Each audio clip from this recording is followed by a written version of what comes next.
है उर्दू की बका की और उर्दू के तहफ़्फ़ुज़ की। ज़ाहिर है इस कड़ी में, इस तसलसल में जो है वो हम ज़ाहिर है डॉक्टर फ़ारूक साहब को नहीं भूल सकते। डॉक्टर फ़ारूक साहब उर्दू की बका के लिए और इस ज़बान को बाकी रखने के लिए, इसके तहफ़्फ़ुज़ के लिए न सिर्फ ये कि ये शायरी नशिस्त का एहतमाम करते रहे हैं, इसके अलावा उर्दू अकेडमी के साथ भी आपकी जो है वो खिदमात रही हैं।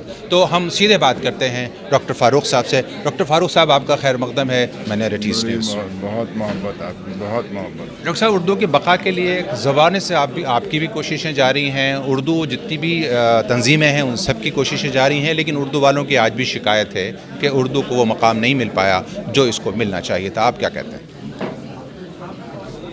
ये शिकायत एक जगह है और हम लोगों की कोशिश एक जगह है, और ये पूरे मुल्क की कोशिश है। सर, हम लोग हिंदवी ज़बान बोलते हैं, उसे आप उर्दू कहिए या हिंदी कहिए, लेकिन जो ज़बान हम लोग बोलते हैं उस ज़बान के लिए कुछ करना चाहिए। बस यही है, मोहब्बतें बांटना, मोहब्बतों के उर्दू ज़बान के ज़रिए से मोहब्बतें बांटने की बात डॉक्टर फ़ारूक कर रहे हैं। ज़ाहिर है कि उर्दू ख़ुद मोहब्बतों की ज़बान है और मोहब्बतें बांटने और दिलों को जोड़ने और यानी कल्चर्स को जोड़ने का भी काम करती है। डॉक्टर साहब, बहुत बहुत शुक्रिया।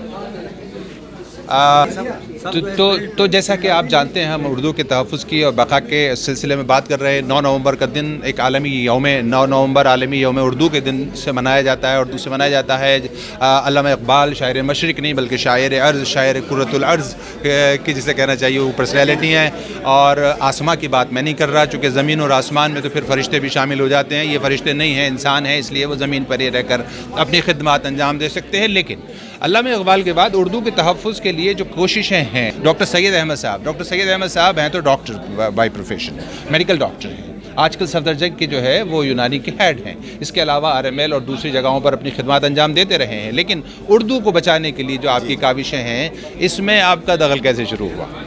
बस जनाब, ऐसा है कि एक जज्बाती लगाव होता है। हाँ। हमने महसूस किया उर्दू के रीडरशिप जो है उसका ग्राफ गिर रहा है और चाहने वालों की तादाद बढ़ रही है। तो हम इसको कैसे मेंटेन करें? एक तरीक़ा समझ में आया कि हम अगर एक ऐसी शख्सियत जो पूरी दुनिया में मशहूर भी हो और उर्दू ज़बान में चूँकि आलमी हैसियत रखती है, तो अल्लामा इक़बाल का नाम जहन में आया। उनकी यौम पैदाइश की मुनासिबत से 9 नवंबर को हमने शुरू किया। इसके अलावा भी चूँकि हिंदुस्तान उर्दू का लीडर है, यहीं उर्दू पैदा हुई और यहीं पढ़ी परवान चढ़ी। और अल्लामा इक़बाल ने जो कौमी तराना पेश किया, सारे जहाँ से अच्छा हिंदुस्तान हमारा, उस वज़न का आज तक किसी भी ज़बान में किसी भी शायर ने वो नहीं पेश कर सका उस।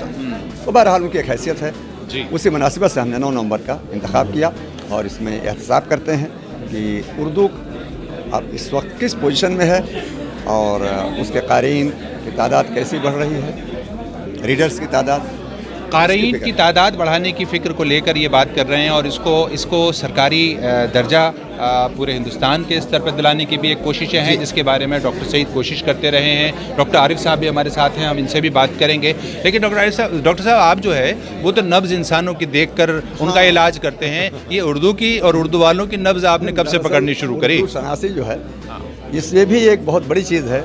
इसका ताल्लुक चूँकि यूनानी से है इसलिए। हाँ, तिब्ब यूनानी और उर्दू लाजिम मलजूम हैं।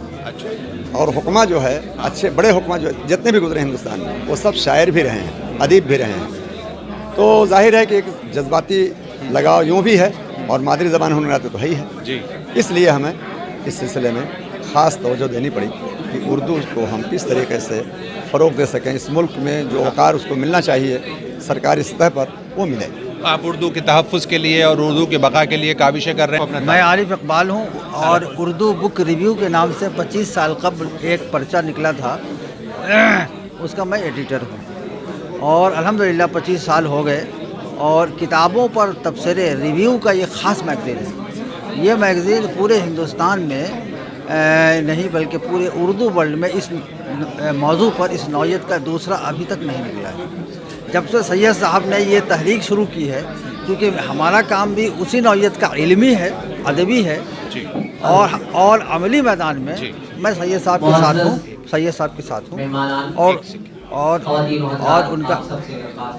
और उनका एक मजल्ला जो यहाँ हर साल निकलता है, उसके एडिटोरियल में भी मैं शामिल हूँ, अमलन में काम करता हूँ। اور مولوی اسماعیل میٹھی پر جو ابھی نکلا ہے جی اس پر بھی میں نے اچھا خاصا کام کیا ہے، اسے دیکھیں گے آپ، بہت شکریہ، انشاءاللہ پسند آئے گا۔ بہت شکریہ۔ ٹھیک ہے، شکریہ۔ تو یہ اس وقت اس کا تسلسل ہم جاری رکھیں گے، ابھی ہمارے ساتھ اور کچھ مہمانان جڑیں گے، لیکن چونکہ بیچ میں یہ سیشن تھا، چائے کا بریک تھا، ہم نے سوچا اس بریک کو کامیاب کر لیں، ہم آپ کے ساتھ بنے رہیں گے، آپ بھی ہمارے ساتھ بنے رہیے، بہت بہت شکریہ۔ دیش کا ضلع سنت کبیر نگر ہے، وہ ملک کے کئی اردو اور ہندی اخبارات کے نامہ نگار رہے ہیں، ان میں راشٹری سہارا اردو، اردو ٹائمز ممبئی شامل ہیں۔ اشرف علی بستوی 11 نومبر 2014 کو ایشیا ٹائمز کا نیوز پورٹل سراج عزیب کا ادبی سفر 1982 میں شروع ہوا، جبکہ ان کی پہلی کتاب دادا بیتی 2002 میں شائع ہوئی۔ آپ کو یہ ایوارڈ مولانا محمد اسماعیل میرٹھی عالمی یوم اردو ایوارڈ 2020 برائے ادب اطفال پیش کرتے ہوئے ہم فخر محسوس کرتے ہیں۔